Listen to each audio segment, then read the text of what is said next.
अब बात करते हैं कि हमें अपने टीचिंग को कैसे इंप्रूव करना है, इससे रिगार्डिंग चीजें। सबसे पहले हम बात करते हैं इंग्लिश में लेटर्स। लेटर्स आप दो प्रकार के लिखते हैं। पहला कौन सा? कैपिटल। और दूसरे कौन से? लेटर्स क्या होते हैं पता है? लेटर्स जिस वे में जो चीज लिखी हो वो लेटर्स है। जैसे देखो, ये जो है लेटर है ए, और ये भी एक लेटर है, लेकिन ये दोनों जो है एक्चुअल में अल्फाबेट है। क्या है? Alphabet. You got it? Alphabet, इनको मतलब टोटल जो 26 रहेंगे उनको हम अल्फाबेट्स कहेंगे, लेकिन एक इंडिविजुअली को बाहर निकाल के हम उसको स्टडी करेंगे, then it would be later, है ना? तो हमें कैपिटल स्मॉल की समझ तो है, हमें अल्फाबेट्स के बारे में बात करना है, ठीक है ना? तो हम सब अच्छे से जानते हैं कि हमारे पास 5 जो है क्या होता है? A, E, I, O, U, and rest of the क्या होते हैं हमारे? कॉन्सोनेंट्स, है ना? तो इन वॉवल एंड कॉन्सोनेंट्स की मदद से हम लोग क्या बनाते हैं? नहीं, इनकी मदद से बनते हैं सिलेबल। मतलब आप लेटर या फिर अल्फाबेट की मदद से क्या बनाते हो? सिलेबल। सिलेबल की मदद से बनता है वर्ड, वर्ड की मदद से बनता है आपका नहीं फ्रेज, फ्रेज की मदद से आप बनाते हो सेंटेंस, ठीक है? और सेंटेंस की मदद से आपका बनता है एक पैराग्राफ। तो जो जर्नी हमारी अल्फाबेट्स और लेटर से स्टार्ट होती है वो पैराग्राफ तक कैसे जाती है, ये हमको सीखना है, ठीक है? देखिए सबसे पहले, हाँ स्वाति जी हमारे सामने ऑफलाइन की क्लास भी चल रही है, हमारे साथ कुछ ऑफलाइन के स्टूडेंट्स भी बैठे हैं, मैं उनसे भी बातें कर रहा हूं, ठीक है? और आप लोगों को भी पढ़ा रहा हूं सारी चीजें, है ना? चलिए देखिए, इधर ध्यान देंगे सारे के सारे स्टूडेंट्स। अब पहले तो अल्फाबेट्स हमने समझ लिया, अब सिलेबल क्या होता है ये समझेंगे। सिलेबल का हिंदी मतलब होता है स्टूडेंट शब्द खंड। क्या होता है? शब्द खंड। ये विशेष ध्यान आप लोगों को देना है कि सिलेबल होते क्या, और हर सिलेबल में एक वॉल साउंड जरूर आएगा, क्योंकि उसी की मदद से क्या बनता है? बिना वॉल के सिलेबल नहीं बनेगा। हाँ, ये हो सकता है कि उस सिलेबल में एक वॉल पूरा मेन नहीं हो तो सेमी वॉल हो सकता है, अर्धस्वर जिसको हम हिंदी में कहते हैं, वो आगे पढ़ाऊंगा मैं, है सिलेबस में हमारे। अभी तो अब मैं थोड़ा थोड़ा आपको ऊपरी तौर पर बताऊंगा, ज्यादा डिटेल गहराई में नहीं ले जाऊंगा। तो ये आपका क्या है? अल्फाबेट्स, उससे हमने क्या बनाया? सिलेबल। सिलेबल से क्या बने? वर्ड्स। अब देखो वर्ड्स कैसे, जैसे आपने एक वर्ड लिखा इंटेलिजेंट। क्या लिखा? इंटेलिजेंट, ठीक है? ये वर्ड आपने लिखा इंटेलिजेंट। अब इस वर्ड इंटेलिजेंट के अंदर कितने सिलेबल है पता है? इन, टे, ली। ये एल को नहीं प्रोनाउंस कर रहे, ये जो यहां पर आ रहा है, ठीक है? जब भी कोई चीज इंग्लिश में याद रखना, डबल एल आती है, ये डबल एम, डबल कुछ भी डबल में आ रहा तो डबल प्रोनाउंस कभी नहीं होगा, उसमें एक ही होगा, और वही प्रोनाउंस कौन सा वाला होगा? सेकंड वाला, फर्स्ट वाला नहीं होगा। इस बात को विशेष ध्यान रखें। क्या कहा मैंने? कभी भी कोई भी वर्ड लिखा हो, अगर उसमें, ठीक है, अगर उसमें आपका डबल एन, डबल एल या कुछ भी हो, तो पहले वाला नहीं करके दूसरे वाले को हम प्रोनाउंस करें। ये विशेष ध्यान आप लोगों को देना है, ठीक है? हाँ, जैसे हम लोग हिंदी में लिखते हैं लल्लन, तो यहां लल्लन हमारा आ गया भाई, हमने हिंदी बोला लल्लन।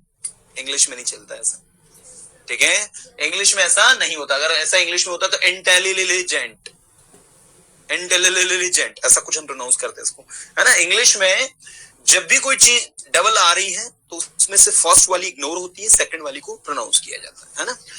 तो इंटेलिजेंट में कितने सिलेबल है? देखो मैं सिलेबल क्यों बना रहा हूं, ध्यान देना। 1 2 3 और अगला है जेंट। अब सिलेबल को पहले समझो। सिलेबल मतलब शब्द खंड। क्या? हाँ, जब एक वर्ड को आप बोलते हो, है ना, जब एक वर्ड को आप प्रोनाउंस करते हो तो वो उसमें देखो इन, टे, ली, जेंट, जहां जहां आप रुक रहे हो ना वो आपके सिलेबल है। देखो मैं वर्ड बोलूंगा, खुद सिलेबल ऑटोमेटिक बता दो। यूजफुल 2 सिलेबल है, intelligent 4 syllable, creative, come on, creative,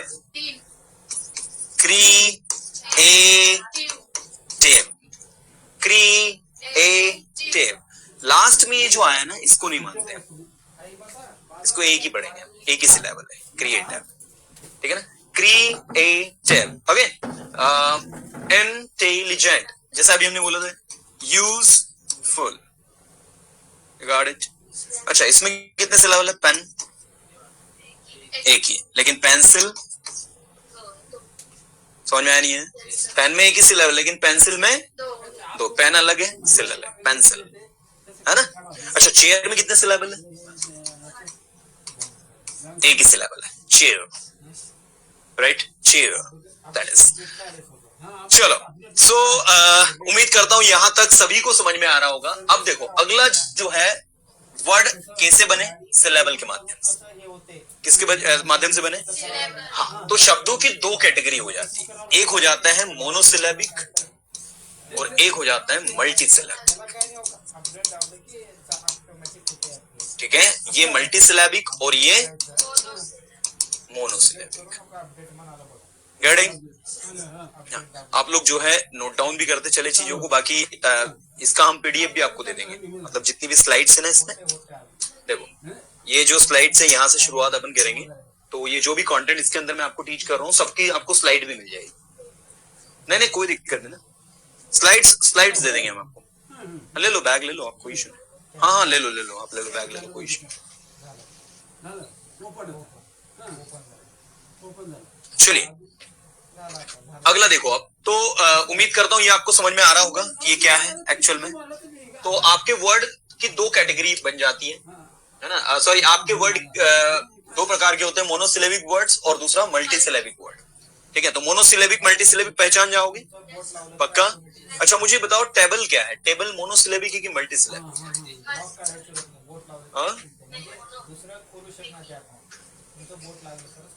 आपको याद रखना है कि भैया जो लास्ट में आ रहा है ना, EL, ये काउंट नहीं होता, एक ही माना जाएगा इसको, टेबल। हरी बात सुन, ठीक है?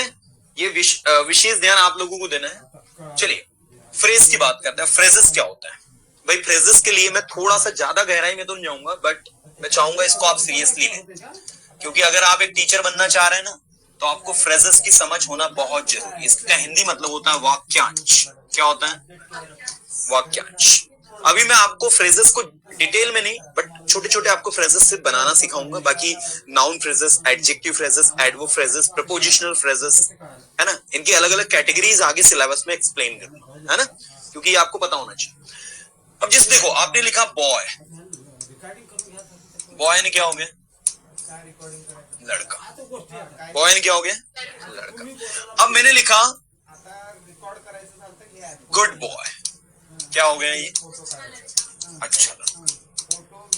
तो ये लड़का जो है ना, ये लड़का, ये आपका वर्ड है। ये क्या है? वर्ड। एक नाउन है, एक वर्ड, एक शब्द है। लेकिन गुड बॉय जो है, जिसका मतलब होता है अच्छा लड़का, ठीक है, ये आपका एक फ्रेज है। You got it? मतलब फ्रेज वो होता है जिसमें दो या दो से ज्यादा शब्द आए, लेकिन वो सेंटेंस नहीं है। समझ में आ रहा नहीं है? सेंटेंस वो कब होगा? Rohan is a good boy, जब वो एक मीनिंग को भी कैरी करे, तब वो सेंटेंस होगा। अगर उसमें दो शब्द आए, तीन शब्द आए, चार शब्द आए, तो वो क्या है? फ्रेज है। क्या है? फ्रेज, क्योंकि उसका कोई कंप्लीट मीनिंग नहीं होता। ऐसे देखो, मैंने लिखा अ वेरी गुड बॉय, एक बहुत अच्छा लड़का। आई बात समझ? अब अ वेरी गुड बॉय, एक बहुत अच्छा लड़का, ये भी क्या है? वही है, फ्रेज। आ रही बात समझ में? ये भी आपका फ्रेज है, ये भी आपका फ्रेज। तो ये ऐसे फ्रेजेस बनते हैं, ये कोई सेंटेंस नहीं है। जैसे मैंने कहा ही इज अ बॉय, ये एक सेंटेंस है। क्यों बताऊं? क्योंकि ये एक मीनिंग को कैरी कर रहा है। ये जो ग्रामर का नियम है, जिसमें सब्जेक्ट आना चाहिए, वहां से शुरू हो रहा है, और अपने आप में ये जो पैटर्न है, पैटर्न के अकॉर्डिंग अरेंज्ड है। लेकिन जब आप कहोगे अ वेरी गुड बॉय, एक बहुत अच्छा लड़का, this is not a sentence, this is a phrase. ये क्या है? फ्रेज है। ठीक है? यस। आइए मैं आपको और भी काफी सारे फ्रेज बताता हूं। अब ये जो फ्रेजेस होते हैं ना, ये फ्रेजेस आपके जो है कहीं भी लग सकते हैं। आप इसे एज ए सब्जेक्ट भी लगा सकते हैं, एज ए ऑब्जेक्ट भी। जैसे देखो आपने कहा एक बहुत अच्छा लड़का आ रहा है, क्या कहोगे? अ very good boy is coming, is लगा के आईएनजी लगा देंगे, अ very good boy is coming. अब इसे एज ए ऑब्जेक्ट भी यूज कर सकते। मैंने वहां एक बहुत अच्छे लड़के को देखा, I saw a very good boy there. यहां किस में यूज कर लिया आपने इसको? ऑब्जेक्ट में यूज कर। तो मैं आपके सामने बहुत सारे फ्रेजेस लिख रहा हूं, ध्यान देना। सब मैंने कहा क्लास में, बोलो इन द क्लास, ये prepositional phrases, you got it. भारी बारिश के कारण, ड्यू टू हैवी रेन, क्या है ये फ्रेज है, वाक्यांश है, वाक्य नहीं है, वाक्य के अंश है। वाक्यांश किसको कहते हैं? The group of words, the group of words which do not have a complete meaning but they carry a single meaning by combining with their related words। अपने related words के साथ जुड़कर वो एक मीनिंग को कैरी करते हैं, वो आपके फ्रेज कहलाते हैं, वो एक इंडिविजुअल मीनिंग को कैरी नहीं करते। You got it? जैसे सेंटेंस करता है, ठीक है। हाँ, और देखो जैसे आपने लिखा थोड़ी देर के लिए, तो फॉर अ वाइल, थोड़ी देर पहले, अ वाइल अगो या बिफोर अ वाइल, थोड़ी देर बाद, after a while. You got it? मैंने कहा खंडवा से इंदौर, फ्रॉम खंडवा टू इंदौर। जारी बात सुन, ये सब आपके क्या है? ये सारे आपके फ्रेजेस, और फ्रेजेस आपकी चॉइस है कि आप छोटा बनाना चाहते हो, बड़ा बनाना, ठीक है, बड़े से बड़ा बनाया जा सकता है, ठीक है, दिस इज योर चॉइस, ठीक है। तो मैं अभी सिर्फ फ्रेजेस के बारे में आपको इतना ही बताऊंगा कि आप सिर्फ अभी इतना समझें कि फ्रेजेस है क्या, ठीक है। इसको डिटेल में हमने रखा है हमारे सिलेबस में, जिसमें मैं आपको noun phrases, adjective phrases, adverb phrases, तीनों प्रकार के फ्रेजेस को कैसे यूज करना है, कैसे स्टडी करना है, वो सारी की सारी चीज में गेटिंग। चलो अभी मुझे आप लोग पहले ये बताओ कि सिलेबल हमको आ गया है ना, वर्ड्स हमको आ गए, फ्रेजेस हमको आ गए। अब हम किसके बारे में बात कर रहे हैं? Now let's talk about sentence. देखिए अब फ्रेजेस को समझने के बाद में लेट्स टॉक अबाउट सेंटेंसेस। तो सेंटेंसेस क्या है? वाक्य। अब फ्रेज की डेफिनेशन जब आप लिखते हो ना फ्रेजेस की, तो आप लिखते हो the group of words which doesn't have a complete meaning, ठीक है, जिसका एक कंप्लीट मीनिंग नहीं होता, is called phrase। वो क्या कहलाता है? फ्रेज कहलाता है। बट यहां पर डेफिनेशन में आप लिखोगे the group of words, the group of words which is arranged in a pattern, जो किस में अरेंज होता है? एक पैटर्न में अरेंज होता है, and has a complete meaning, has a complete meaning is called sentence। वो एक सेंटेंस कहलाता है, वाक्य कहलाता है। कुछ आ रही बात सुन? पक्का? ओके। अब यहां एग्जाम्पल देखो, आपने यहां पर क्या कहा? Very good boy. 1 2 3 4 कितने शब्द हैं? ये 4 शब्द मिलकर भी एक सेंटेंस नहीं बना पा रहे। लेकिन यहां देखना, मैंने एक सेंटेंस बोला, गो, जाओ। आपको जान के हैरानी होगी, गो क्या है बताइए? सेंटेंस। समझ में आ रहा नहीं है? अब आप सोचो कि गो जो है एक सिंगल वर्ड है, एक सिंपल वर्ब है, ये सेंटेंस बन गया, लेकिन यहाँ 4 वर्ड आ रहे हैं, वो मिलके एक सेंटेंस नहीं बन पाए। तो डिफरेंस समझ रहे हो? जब आप किसी को कहोगे गो, जाओ, तो ये जो है ये कंप्लीट मीनिंग दे रहा है, and that is why this is a sentence. इसलिए क्या है? सेंटेंस है। You got it? नहीं आ रहा समझ में? पक्का? सो अ वेरी गुड बॉय, एक बहुत अच्छा लड़का, ये आपका फ्रेज है, ये आपका वाक्यांश है। ये आपका क्या है? वाक्यांश है। कुछ आ रही बात समझ? नहीं आ रही? क्या आ रही? क्या आ रही? बोलो फ्रेज। हाँ, गो जो है कंप्लीट मीनिंग दे रहा है, इसलिए वो सेंटेंस है। लेकिन आप जब कहोगे एक बहुत अच्छा लड़का, तो क्या भैया आगे पीछे तू बताओ? एक बहुत अच्छा लड़का पढ़ाई कर रहा है, एक बहुत अच्छा लड़का रो रहा है, एक बहुत अच्छा लड़का आ रहा है, एक बहुत अच्छा लड़का हंस रहा है। मतलब आपको ये देखना होगा कि आप किसके बारे में बात कर रहे हो। वो मीनिंग, कंप्लीट मीनिंग कब कैरी करेगा? जब आप उसे पूरी कंप्लीटली यूज करो। ठीक है?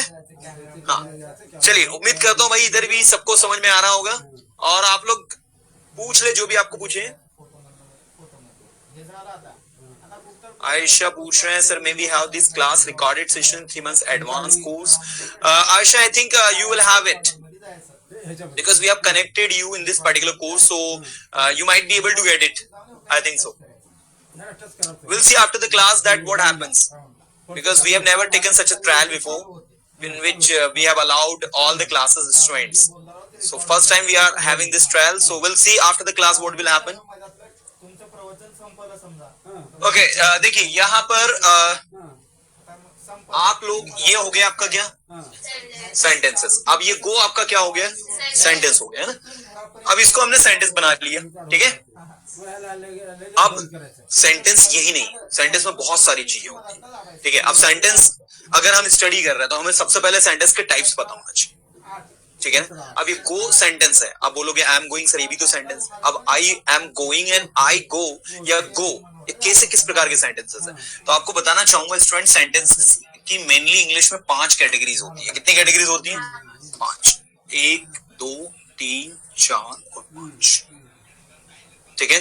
पहली जो कैटेगरी है दैट्स कॉल्ड असर्टिव। पहली कैटेगरी क्या है?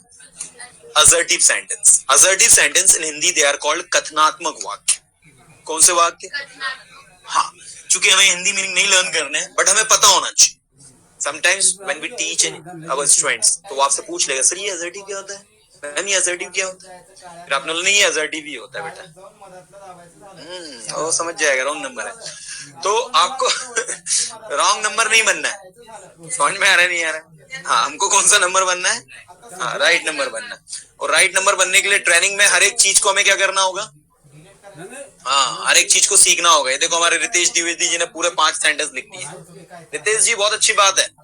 असर्टिव सेंटेंस पहली कैटेगरी। असर्टिव सेंटेंस 2 प्रकार के होते हैं। कितने होते हैं? 2, अफर्मेटिव और नेगेटिव। अब आपको ये बताने की जरूरत नहीं है अफर्मेटिव नेगेटिव क्या है। आप बोलते हैं मैं इंग्लिश बोलता हूँ, आई स्पीक इंग्लिश। मैं इंग्लिश नहीं बोलता, आई डोंट स्पीक इंग्लिश। तो I speak English, I don't speak English, ये आपके क्या है? अफर्मेटिव और नेगेटिव। नेक्स्ट है आपके इंटरोगेटिव। दूसरा टाइप क्या है आपका? इंटरोगेटिव को हिंदी में क्या कहते हैं बताओ? प्रश्नवाचक, है ना। तो प्रश्नवाचक वाक्य आपका होता है। अब ये एक तो शुरुआत इसकी किससे करते हो आप? हेल्पिंग वर्ब से। और दूसरा कौन सा होता है? आई के बाद समझ में। तो आपके जो इंटरोगेटिव सेंटेंस हैं, इसकी 2 कैटेगरीज हमने बनाई। पहली कौन सी बनाई? Helping verb. और दूसरी कौन सी बनाई? डब्ल्यूएच। तो हेल्पिंग वर्ब और डब्ल्यूएच, गेटिंग? ये हो गए आपके इंटरोगेटिव। इसके बाद एक कैटेगरी होती है इंपेरेटिव। क्या होती है? इंपेरेटिव। अब इंपेरेटिव का हिंदी मतलब होता है आदेशात्मक वाक्य। क्या होता है? जिसमें आप किसी को ऑर्डर दे, आदेश दे, वो आपका क्या हो जाता है? वो आपका इंपेरेटिव हो जाता है। इसके बाद नेक्स्ट है आपका ऑप्टेटिव सेंटेंस। क्या है बोलो? Optative sentence. तो ऑप्टेटिव सेंटेंस मतलब, ऑप्टेटिव सेंटेंस मतलब इच्छावाचक वाक्य, ठीक है, कोई बात नहीं। इच्छावाचक वाक्य, ऐसे वाक्य जिनमें हम अपनी इच्छा को व्यक्त करें। अभी मैं आपको एग्जांपल पे देगा। इंपेरेटिव का मतलब क्या बताया था मैंने आपको? आदेशात्मक, जिसमें आदेश दिया जा रहा, ऑर्डर दिया जा रहा, वो आपका इंपेरेटिव। जिसमें इच्छा व्यक्त की जा रही, वो आपका ऑप्टेटिव। इंटरोगेटिव प्रश्नवाचक और असर्टिव यस। चले, इसके बाद अगला देखो आपका नेक्स्ट है एक्सक्लेमेटरी। अगला क्या भैया? Exclamatory sentence. इसको हिंदी में कहते हैं आश्चर्यबोधक वाक्य। क्या कहते हैं? ऐसे वाक्य जिनमें आप आश्चर्य एक्सक्लेम कर रहे हो, आश्चर्य कर रहे हो, ठीक है ना, तो वो आपके ये वाले सेंटेंस हो गए। अब आप यहां देखो कि आपके पास में 4 अलग अलग कैटेगरीज होगी। पहली होगी क्या, असर्टिव, दूसरी, तीसरी, चौथी, पांचवी एक्सक्लेमेटरी। टोटल कितनी कैटेगरीज, 5 कैटेगरीज। असर्टिव आप समझते हैं, I go, I don't go. Interrogative, do you go, why do you go, that is who goes, ये भी इसी में आएगा। इंपेरेटिव सेंटेंस आदेशात्मक वाक्य जिसमें आप किसी से कहें वहां जाओ, गो देयर, यहां आओ, यहां बैठो, दरवाजा खोलो, उसे डिस्टर्ब मत करो, डोंट डिस्टर्ब हिम। ओके, ध्यान से सुनो, लिसन केयरफुली, सेंटेंसेस बनाओ, मेक सेंटेंसेस। ओके, वहां जाओ, गो देयर। ओके, इंग्लिश सीखो, learn English. Okay, come here.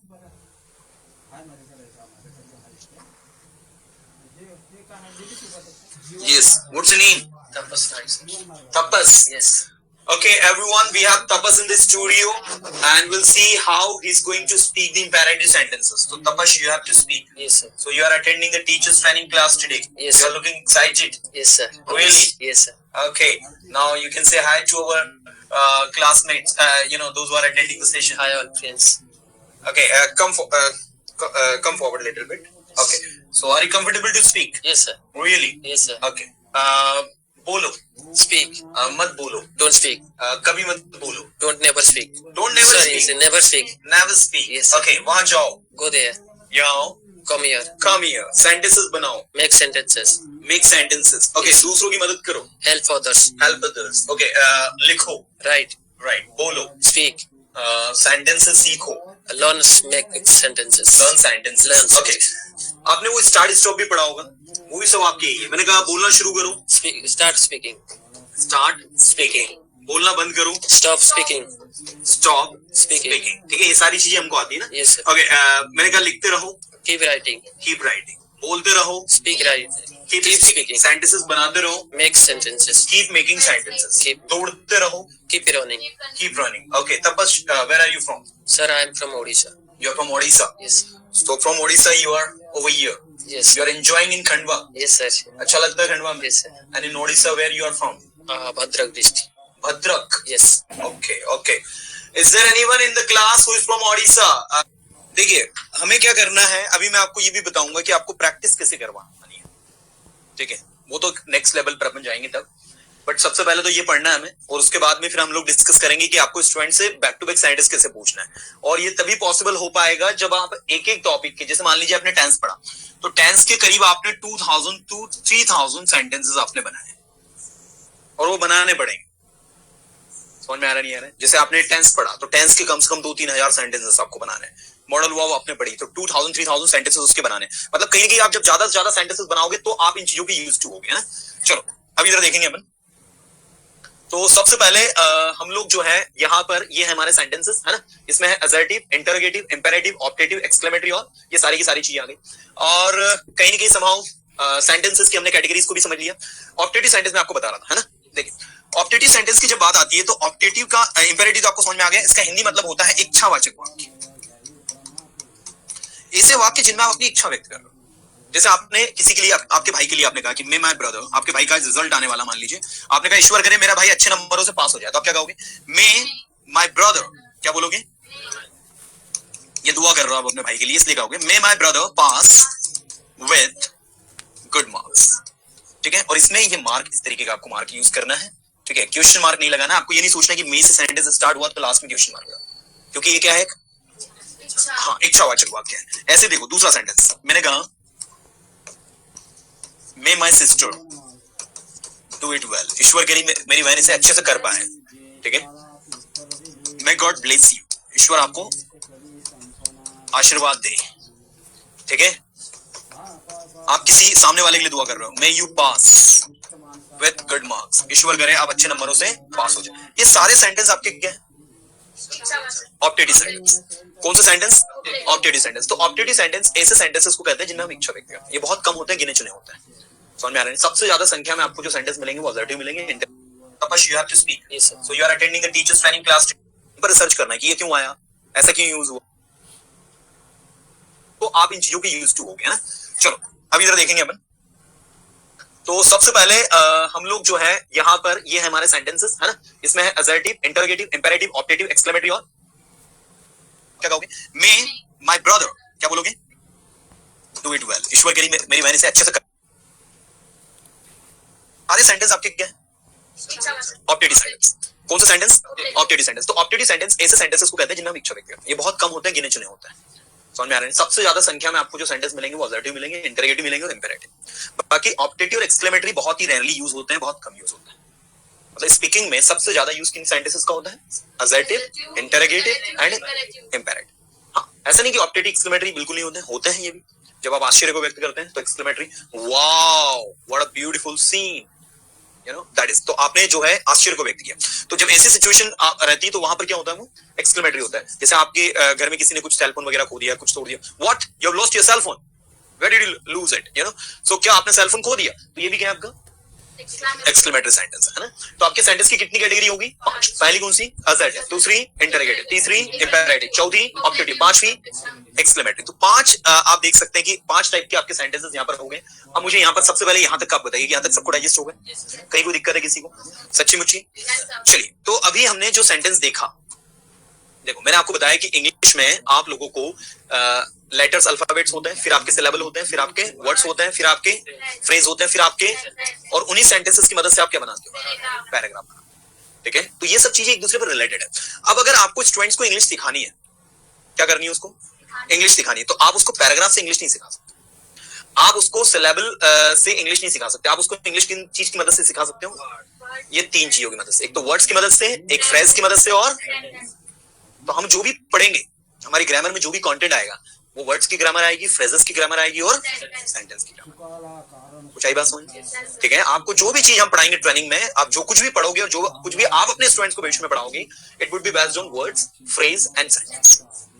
अब पैराग्राफ से भाषा नहीं सीख सकते। ठीक है, पैराग्राफ से भाषा अगर सीखी जाती तो आपने जो बचपन में वंडर ऑफ साइंस का ऐसे याद किया था, ठीक है, हाँ, ऐसे करके हम इंग्लिश भी सीख जाते। लेकिन उसके अंदर जो चीजें आ रही है पैराग्राफ के अंदर, क्या आते हैं? Sentence, phrases, words. इनको हम स्टडी करते हैं। ठीक है, और इनको स्टडी करके डिटेल में हम लोग जानते हैं कि हमें जो है क्या समझना है, क्या नहीं समझना है, दैट इज द थिंग। चलिए, अब हमें वर्ड्स, फ्रेज और सेंटेंस ये तो क्लियर हो गया है ना, यहां तक हमें कोई डाउट नहीं। अब हम सबसे पहले वर्ड्स में देखेंगे वर्ड्स क्या है। देखिए वर्ड्स, तो जब तक वर्ड समझ में डिटेल में हमको नहीं आएंगे तब तक हम चीजें आगे नहीं कर पाएंगे। तो आज से हमारी शुरुआत हो रही है टीचर्स ट्रेनिंग प्रोग्राम में वर्ड्स की, और वर्ड्स में मैं आपको पढ़ाने वाला हूँ पार्ट्स ऑफ स्पीच। क्या पढ़ाने वाला हूँ? स्पीच। ठीक है, ये मैं आपको डिटेल में नहीं पढ़ाऊंगा, अभी सिर्फ समझाने वाले हिसाब से पढ़ाऊंगा। ठीक है, डिटेल में तो अगर हम पार्ट्स ऑफ स्पीच पढ़ेंगे, it will take around 10 to 15 classes. कम से कम 10 से 15 क्लासेस आपको लगेगी, और 10 से 15 क्लासेस में ही आप पूरी पार्ट्स ऑफ स्पीच को बहुत गहराई में समझ। ठीक है, तो ये हम लोगों ने सिलेबस में रखा है पार्ट्स ऑफ स्पीच, लेकिन ये रखा है हमने करीब 1-1.5 महीने के बाद में। अभी सिर्फ आपको ऊपरी तौर पर उसका नॉलेज लेना है कि नाउन क्या है, प्रोनाउन क्या है, वर्ब क्या है, एडवर्ब क्या है, एडजेक्टिव क्या है, प्रीपोजिशन क्या है, कंजंक्शन क्या है। ये आपको ऊपरी तौर पर आइडेंटिफाई करते आना चाहिए, समझ में आना चाहिए। अगर आपके सामने कोई वर्ड लिखा है तो आप उसको देख के समझ जाए कि वर्ड आपका जो है वो क्या है, नाउन है, प्रोनाउन है, वर्ब है, क्योंकि वर्ड्स को समझे भी ना आप अगर सेंटेंस बनाओगे भी तो आप वो रटने की कैटेगरी में आएगा। क्योंकि हम अब स्टूडेंट नहीं है, हम स्पोकन इंग्लिश वाले टीचर स्टूडेंट नहीं है, हम लैंग्वेज की ट्रेनिंग ले रहे हैं। मतलब हमें लैंग्वेज में हर छोटी छोटी चीज के बारे में डिटेल पता होना चाहिए कि क्या है और क्यों है। चाहिए बात समझ में? हाँ, अगर हमें डायरेक्ट भाषा सीखना हो तो मैं आपको 2B से पढ़ाना स्टार्ट कर देता, चीजें हमारी स्टार्ट हो जाती। अभी 2B तो पढ़ने नहीं है, उससे पहले भाषा में जो जो चीजें आ रही है उन पर रिसर्च करना है कि ये क्यों आया, ऐसा क्यों यूज हुआ, इसका क्या रीजन है। क्योंकि आपका स्टूडेंट आपसे कुछ भी पूछ सकता है, ठीक है, और आपने उसको अगर घुमा दिया वहां पर तो समझ जाएगा रॉन्ग नंबर। तो रॉन्ग नंबर नहीं बनना है, राइट नंबर बनना है। और राइट नंबर बनने के लिए दिस इज एक्सट्रीमली इंपॉर्टेंट कि आप समझ के अगर स्टडी करोगे, ठीक है ना, तो चीजें कहीं ना कहीं आपके लिए जो है इजी होगी, उसको समझना आसान होगा, चीजें को प्रैक्टिकली अप्लाई करना जो है ज्यादा आसान होगा। चलिए देखिए प्लीज, तो पार्ट्स ऑफ स्पीच की अगर हम बात करें तो पहले तो ये बताइए इसका नाम पार्ट्स ऑफ स्पीच क्यों रखा गया? पार्ट्स का मतलब क्या होता है? किसी भी चीज के जो अलग अलग हिस्से पार्ट्स होते हैं, जैसे हमारी पार्ट्स ऑफ बॉडी बोलते हैं। और स्पीच का मतलब होता है सेंटेंस। स्पीच का मतलब क्या होता है? तो आपकी भाषा में मैं कहूं तो कि सेंटेंस के हिस्से ही पार्ट्स ऑफ स्पीच। मतलब अगर भाषा को सीख रहे हो तो सबसे पहले आपको पार्ट्स ऑफ स्पीच आना हो जाए, ठीक है। और पार्ट्स ऑफ स्पीच में, ठीक है, पार्ट्स ऑफ स्पीच में ये बहुत जरूरी है कि आपको हर एक वर्ड की समझ हो। तो आइए हम लोग इस चीज को देखते हैं। पार्ट्स ऑफ स्पीच में सबसे पहले मैं आपको बताने वाला हूं, ठीक है, दूसरा, तीसरा, चौथा एडवर्ब्स, फिर एडजेक्टिव्स, फिर प्रपोजिशंस, फिर और फिर इंटरजेक्शन। तो आप देख सकते हैं कि nouns, pronouns, verbs, adverbs, adjectives, prepositions, conjunctions, and interjections. कुछ आ रही बात समझ?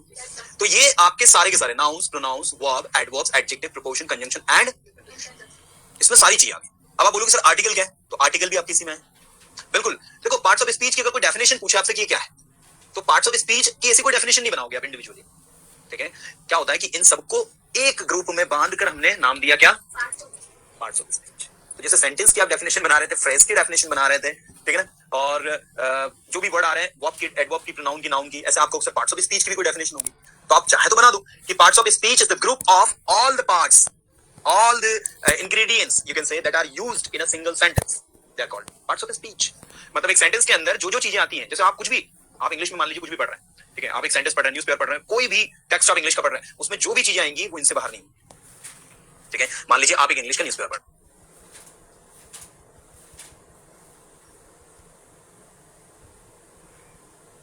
कैसे होती है, याद रखना है, टीचिंग नॉलेज से नहीं होती, नॉलेज है स्किल। इस बात का अपने दिमाग में बिल्कुल फिट कर लेना। आज अगर हमारा टीचर्स ट्रेनिंग का पहला दिन है, ट्रायल क्लास है, तो आज की क्लास में क्या याद रखना है, टीचिंग नॉलेज से नहीं होती। नॉलेज का उपयोग टीचिंग में सिर्फ 30 to 40% यूज होता है नॉलेज, बाकी के टीचिंग में आपको 60 to 70% आपकी स्किल्स का खेल है पूरा। नहीं समझे? मैं इसको ऐसे समझाता हूँ कि आपको आलू के पराठे बनाने के लिए गए, ठीक है, मैम हाउस वाइफ है आपको, है ना, आलू पराठे आते हैं, हाँ, तो आलू के पराठे आपको बनाने के लिए दिए। अब वही आलू के पराठे जो है, ये बहुत बड़े कुक है, संजीव कपूर शायद नाम सुना है, हाँ, उनको बनाने के लिए दिए गए। वो भी वही बनाएंगे जो आप बनाओगे, लेकिन वो किसने बनाया, उनमें टेस्ट नहीं होगा तो भी वो टेस्टी लगेंगे। कुछ आई बात समझ? चलो अब ये तो खैर मैंने बहुत बड़ा एग्जांपल दे दिया, अब उसको ऐसे समझो कि आपको पराठे बनाने को दिए गए। अब ये आपकी चॉइस है कि आप सिंपली उसे बना दें या फिर आप उसे उस वे में बनाए कि यार खाने वाला बोले मजा, समझ में आ रहा है? तो आज टीचिंग में भी यही हो रहा है, ठीक है। इंग्रेडिएंट सारे के सारे सबके पास है कि भाई ऐसा नहीं कि उस व्यक्ति ने जिसने टेस्टी बनाया पराठा उसने कुछ अलग लाए चीजें और अलग चीजें उसमें ऐड करी, इस वजह बिल्कुल ऐसा नहीं था। सिर्फ उसे पूरा खेल किसका है, यस, बनाने का तरीका कि उसको कितना हमें गर्म करना है, ठीक है, कब उसे पलटना है, कब उस पर घी लगाना है, कब उस पर घी नहीं लगाना है, कितना घी लगाना है, ज्यादा ऑयली नहीं हो जाए वो, इस चीज का भी ध्यान रखना। मतलब हर एक चीज को प्रॉपर वे में जो प्रिपेयर करता है, सिमिलरली टीचिंग में भी है। सारी बात समझ? हाँ, टीचिंग में भी आपने टेंसेस आ गया, ठीक है, आपको टेंसेस आ गया तो क्या आप अपनी टेक्निक से टेंसेस दूसरों को सिखा सकते हैं? अगर वो आप दूसरों को सिखा सकते हैं अपनी टेक्निक से तो आपको टेंसेस आए हैं, अदरवाइज आपको टेंसेस फिर नहीं। तो टीचिंग ये है, ठीक है ना, पूरा खेल किसका है, आपकी स्किल्स का, ठीक है। आप इसको ऐसे भी समझ सकते हैं कि आपको हिंदी बोलते आती है तो क्या आप हिंदी पढ़ा लोगे? ऐसे ही जिसको इंग्लिश बोलते आ रही है, somebody is very confident in English, is speaking very well, she is speaking very well, do you think she can teach? No, until and unless she gets training, until and unless she has idea how to teach, she cannot teach। मतलब teaching में किस चीज की requirement ज्यादा है, skills की। बिना skills के होता है कुछ नहीं होता है ना, तो ऐसे हम लोग समझना है। यस, चलो तो यहाँ पर पार्ट्स ऑफ स्पीच में हम लोग नाउन को समझते हैं। देखो आप अगर नाउन पढ़ाने जा रहे हो ना बच्चों को, तो प्रैक्टिकली कैसे पढ़ाना है वो समझो। आप अगर स्कूल के छोटे बच्चों को पढ़ा रहे हो फर्स्ट टू फिफ्थ, तो आपको अलग पढ़ाना है। अगर आप 6, 7, 8 के बच्चों को पढ़ा रहे हो तो अलग पढ़ाना है। 9, 10, 11, 12 के कॉलेज गोइंग को पढ़ा रहे हो तो अलग पढ़ाना है। अगर फर्स्ट टू फिफ्थ पढ़ा रहे हो तो आपको नाउन शब्द बोलने के बाद में उनको बोलना है अपने अराउंड जो जो चीजें दिख रही है उनके नाम बताओ। Now they will start speaking, you know, you have to say that now come on, somebody is sitting, boy is sitting in your class named Rohan, beta come on, stand up and speak all the objects that you are able to see around you। Then he would say ma'am, sir, I can see the door, very good, man, very good, lunch box, very good, chair, table, जो जो objects उसको दिख रहे हैं, समझ में आ रहा है। और कंडीशन रख दो कि आपको कोई भी ऑब्जेक्ट को रिपीट नहीं करना और सारे बच्चों को 5-5 ऑब्जेक्ट्स बताना है। तो फिर वो क्या करेंगे पता है, ऑटोमेटिक सोचना स्टार्ट करें, उनका ब्रेन जो ऑटोमेटिक वर्क करना स्टार्ट करेगा। तो ऐसे पढ़ाना है, ये नहीं कि जाके डेफिनेशन लिखवा दी बेटा लिखो noun is the name of a person, नहीं, प्रैक्टिकल वे में टीचिंग करना है, क्योंकि प्रैक्टिकल टीचिंग होगी तो ही बच्चे को चीजें समझ में आएगी। कुछ समझ में आया क्या बोला मैंने, क्या बोला? अगर टीचिंग प्रैक्टिकल वे में होगी तो स्टूडेंट को समझ में आएगा, नहीं तो होगा क्या कि आपने बुक खुलवाई और बुक में से चलो बेटा ये कर लो, इसको यहाँ भर लो, नहीं, इससे बच्चा मशीन बनेगा, इंसान नहीं बनेगा। उसका खुद की क्रिएटिविटी चलनी चाहिए, वो घर जाकर देखे और घर जाकर देखने के बाद में उसको कोई ऑब्जेक्ट उठाए, ये भी नाउन ही। आप उनको वर्क दे सकते हो, असाइनमेंट्स दे सकते हो, होमवर्क दे सकते हो, चलो काम करो घर से 20 ऐसे ऑब्जेक्ट्स के नाम लिख कर लाओ जो आप डेली रूटीन में यूज करते हो, वो नाउन होने चाहिए। अच्छा लिख के ले आए, समझ में आ रहा नहीं यार? हाँ, अब ये तो हो गया नाउन। अब नाउन के बाद में ये फर्स्ट टू फिफ्थ वालों कैसे टीच करना है उसके बारे में डिस्कस कर रहे हैं, है ना। ये वैसे नाउन आगे सिलेबस में पूरा वास्ट है, अभी मैं थोड़ा थोड़ा बता रहा हूँ। फिर उनको कभी भी मत बताओ proper noun, common noun, collective noun, material noun, abstract noun. First to fifth के बच्चे को ये चीज अभी मत बताओ until and unless he understands countable and uncountable। तो पहले उसको कौन सा नाउन सिखाओ, यस, उसको सिर्फ ये दो चीज पहले सिखाओ कि काउंटेबल क्या है और जब इसको समझने बच्चा अच्छे से लग जाए, then we have to teach him क्या पढ़ाना है फिर, proper noun, common noun, collective noun, material noun, abstract noun. मतलब पहले उसको ये पता होना चाहिए काउंटेबल क्या uncountable. If it doesn't understand countable and uncountable then useless है। अगर हम उसको डायरेक्ट ये सब अदर चीजें पढ़ाना स्टार्ट कर देंगे तो चीजें गड़बड़ हो जाएंगी। तो पहले उसको क्या करवाना है, ठीक है। अब डिफरेंशिएट करवाओ काउंटेबल नाउन में, pen, pencil, copy, boy, girl, ठीक है ना, बैग, ये सारे आपके क्या हो गए काउंटेबल। फिर बोलो कि अनकाउंटेबल में बताओ, water, sugar, oil, money, milk और नॉलेज। चलो ये सारे आपके क्या हो गए। अब ये हमने उनको काउंटेबल अनकाउंटेबल बता दिया। फिर उनको बताओ कि ये जो काउंटेबल नाउन होता है ना, ये दो प्रकार का होता है। पहला होता है सिंगुलर और दूसरा होता है, लेकिन जो अनकाउंटेबल नाउन होता है उनसे बोलना इसको कभी प्लूरल नहीं किया जाता है। अगर आप इसमें एस और यस लगाकर प्लूरल करोगे ये गलत होगा। मतलब बच्चे को अपने से डिफरेंशिएट करते आना चाहिए कि क्या मेरे लिए सिंगुलर है, क्या प्लूरल, और किसको मुझे करना क्या। ये बहुत इनिशियल लेवल पर, अगर आप फर्स्ट टू फिफ्थ के बच्चे को पढ़ा रहे हो, प्राइमरी के बच्चे को ये चीज की समझ बहुत इंपॉर्टेंट है। साथ ही प्लूरल करने के भी कुछ नियम होते हैं।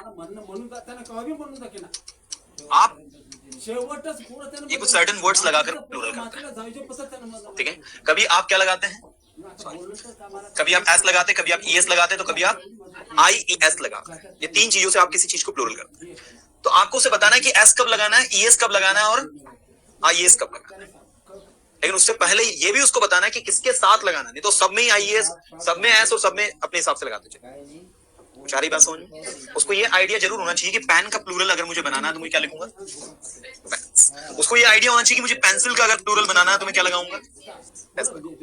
कॉपी में लास्ट में क्या आ रहा है, वाई, ठीक है। उसको बताओ कि किसी भी नाउन के लास्ट में अगर वाई आ रहा है और वाई से पहले, point to be noted, Y से पहले क्या आ रहा है, कॉन्सोनेंट आ रहा है। क्या आ रहा है, अब जैसे देखो यहां भी B O boy, boy, boy में भी लास्ट में क्या आ रहा है, वाई आ रहा है। तो इसका प्लूरल जब आप बनाओगे तो क्या लगाओगे, सिर्फ एस लगाओगे। ऐसा क्यों, क्योंकि वाई से पहले क्या आ रहा है, ओ आ रहा है।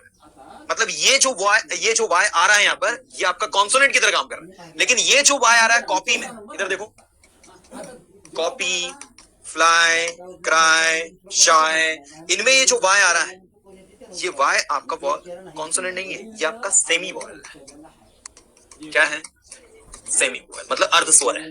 क्या है, अर्धस्वर होने के कारण कॉपी में आपको आईईएस लगाना है। मतलब पहले तो इस वाई को किस में बदलना है, आई में। आई में बदलने के बाद उसमें क्या लगाना है, कुछ आई बात समझ नहीं आई तो ऐसे बताएंगे।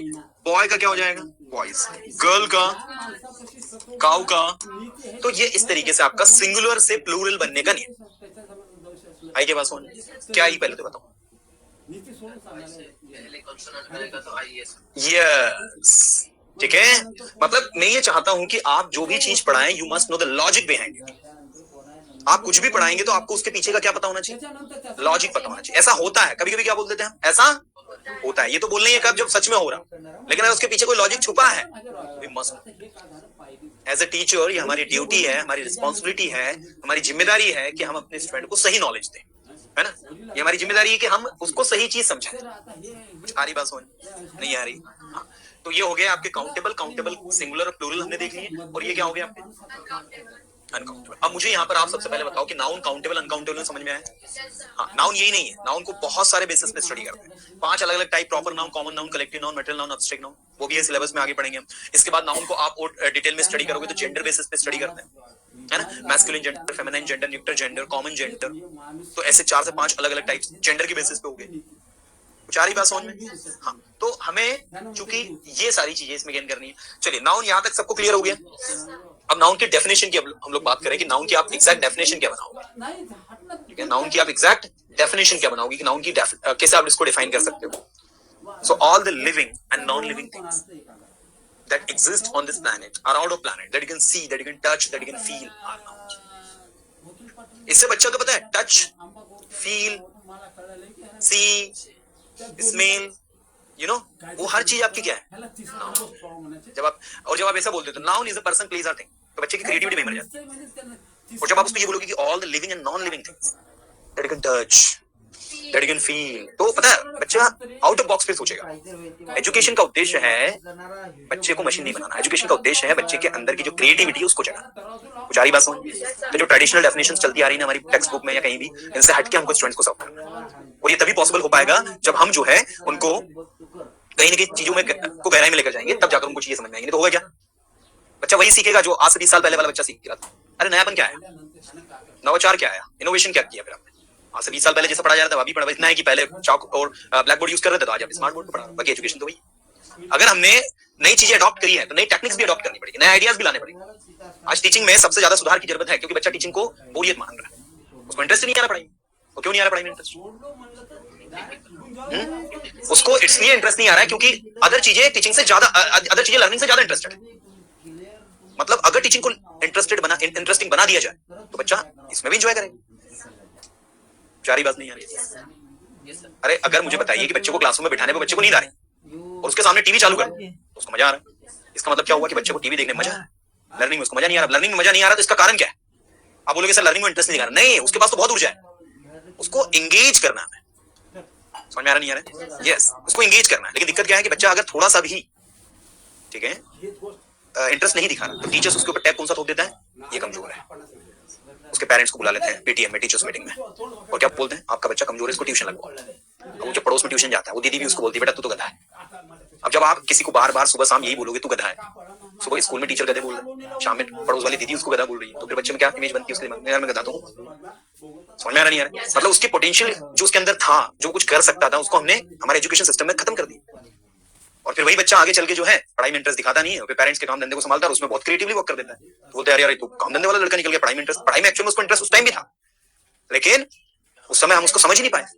अरे समझ में आ रहा नहीं आ रहा? जैसे अपने यहाँ पर छोटे छोटे बच्चे पढ़ते हैं, आपने देखा होगा काफी सारे बच्चे छोटे छोटे पढ़ते हैं। तो ये छोटे बच्चे जो पढ़ते हैं अपने पास में, ठीक है, ये कुछ बच्चे जो है सेंटेंसेस बोल नहीं पाते, लिख अच्छा लेते हैं। कुछ बच्चे लिख नहीं पाते लेकिन बोल अच्छा लेते हैं, ठीक है। उनका देखना राइटिंग स्किल बिल्कुल उनको मजे नहीं आता लिखने में, लेकिन हाँ सर ट्रांसलेशन करवाओ sir, I can translate anything in English confidently, बड़े मजे से कर देते। वही दूसरे को कुछ बच्चे ट्रांसलेट नहीं करते, डर लगता है सर हम लिख देंगे। तो सबकी क्या है, एक अलग अलग यूनिकनेस है, और हमें उसी को अप्रिशिएट करना है जो उसमें है। समझ में आ रहा नहीं आ रहा? हमें किसको अप्रिशिएट करना है, जो उसमें है। अरे यार आप एक बंदर के बच्चे से ये उम्मीद करोगे पानी में मछली के बच्चे की तरह तैर ले, संभव है? नहीं है। सब में क्या है, अलग अलग खूबी है, अलग अलग क्वालिटीज है, नहीं समझे? और मछली के बच्चे बोल रहे बंदर की तरह पेड़ पर उछल के दिखा, उसके पापा से भी नहीं हुआ, सही है। तो कहीं ना कहीं जब हमारे सबकी क्वालिटीज अलग अलग है, सबके टैलेंट अलग अलग है, सबकी स्किल्स अलग अलग है, मतलब सबको टीचिंग भी अलग अलग तरीके से की जानी चाहिए, सही गलत है? चलिए, सो ये हो गया आपका काउंटेबल, ये क्या हो गया अनकाउंटेबल, है ना। ये हमने समझ लिया नाउन को, और नाउन को अभी मैंने पढ़ाया नहीं है, ये ट्रायल क्लास में जो नाउन है वही मैं आपको अभी बता रहा हूं। दूसरा हमारा आता है प्रोनाउन। देखो जब आप बच्चों को, जैसे क्या होता है कि अगर हम मान लीजिए आधे घंटे की क्लास में सब कुछ समझाना चाहें तो शॉर्ट में भी समझा सकते हैं कि नाउन जो आपको चारों ओर दिख रहा है वो क्या है, हाँ, उन नाउन के बदले जो चीज उपयोग होगी वो वर्ब क्या होती है, खाना पीना उठना बैठना नहाना धोना आना जाना, ये सब वर्ब होती है। इसमें आपकी क्या होती है, हेल्पिंग वर्ब भी आती है और मेन वर्ब भी आती है। एडवर्ब क्या है, वर्ब की विशेषता बताए, वर्ब को मॉडिफाई करे, एडजेक्टिव को मॉडिफाई करे, और कभी कभी एडवर्ब जो है एडवर्ब को भी मॉडिफाई करते हैं। समझ में आ रहा नहीं आ रहा? जैसे देखो एडवर्ब, एडवर्ब को कैसे मैंने कहा, एक एडवर्ब मैंने लिखा स्लोली, क्या लिखा, स्लोली, ठीक है। अब मैंने बोला ही इज स्पीकिंग स्लोली, वो कैसे बोल रहा है, ही इज स्पीकिंग स्लोली, वो कैसे बोल रहा है बताओ, वो धीरे बोल रहा है, ही इज स्पीकिंग स्लोली, यही है ना, हाँ, ही इज स्पीकिंग स्लोली, वो धीरे बोल रहा है ना। अब ये जो स्लोली इसमें आया है, आप इसके आगे वेरी लगा दो, he is speaking very slowly, ये लो भाई, स्लोली पहले से क्या था, एडवर्ब, इसके आगे एक और एडवर्ब वेरी लगा दिया, वेरी भी आपका क्या है, तो एडवर्ब के आगे एक और एडवर्ब लग गया। मतलब एडवर्ब, हिंदी भाषा में एडवर्ब का मतलब होता है क्रिया विशेषण, मतलब हिंदी में एडवर्ब जो है किसकी विशेषता बताता है, क्रिया की, लेकिन इंग्लिश में ये क्रिया की विशेषता भी बताता है, एडजेक्टिव की विशेषता भी बताता है, और एडवर्ब की खुद की विशेषता। कुछ आ रही बात सुन, नहीं आ रही, पक्का? हाँ, तो कोई अगर आपसे पूछे कि भैया एडवर्ब क्या है, तो बोलना एडवर्ब जो की विशेषता बताए, नाउन की नहीं, नाउन की विशेषता बताने वाले वर्ड को क्या कहते हैं, ये तो कॉपीराइट्स ले लिया एडजेक्टिव, लेकिन नाउन की विशेषता तो मैं ही बताऊंगा, ये काम मेरा ही है। सामने चेयर रखी है, कैसी चेयर है, हाँ बताओ चेयर कैसी है, रेड है ना, सॉफ्ट है, हार्ड है, एक्सपेंसिव है। चेयर के बारे में क्या क्या लगता है आपको, चीप है, बिग है, स्मॉल है, और बताओ चेयर के बारे में क्या सोचते हो, सारे word, big, small, red, soft, hard, expensive, cheap, ये सारे वर्ड आपके क्या है? Adjective. कुछ आई बात समझ? नहीं आई?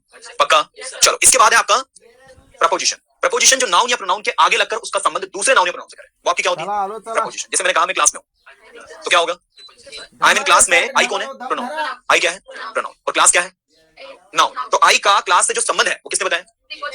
यस। तो प्रपोजिशन आपकी क्या होगी? इन, एट, अपॉन, ये सब आपकी क्या होती है? ऐसे क्या होती है? कंजंक्शन। कंजंक्शन क्या होती है? यस, दो अलग अलग सेंटेंसेस को, फ्रेजेस को, क्लॉजेस को जोड़ने का, फ्रेजेस भी यूज किया। फ्रेजेस पता ना क्या होता है? वाक्यांश। आज ही देखा है ना? तो दो अलग अलग सेंटेंस को, फ्रेजेस को, क्लॉजेस को जो जोड़ने का काम करे, वो क्या है आपकी? आई के पास समझ? पक्का पक्का। तो ये होगी आपकी कंजंक्शन। इसमें बहुत सारे एग्जांपल है इसके। इंटरजेक्शन क्या होता है? कुछ ऐसे स्पेसिफिक वर्ड्स जो आश्चर्य को व्यक्त करने के लिए, किसी एक्सक्लेम को व्यक्त करने के लिए यूज होता है। जैसे मैंने कहा वाओ, ये वाओ क्या है? Ouch, interjection. You got it?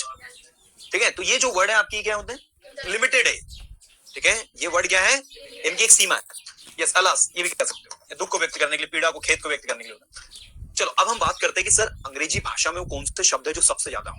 जैसे अभी एक वोकैबुलरी बूस्टर हम लोग कोर्स चला रहे हैं, तो उसमें हम स्टूडेंट को 20,000 प्लस वर्ड्स पढ़ा रहे हैं। तो 20,000 जो प्लस वर्ड्स आ रहे हैं, वो कौन से वर्ड है? तो ये चार चीजें होती है इंग्लिश में: नाउन, एडजेक्टिव्स, एडवर्ब्स, वर्ब्स।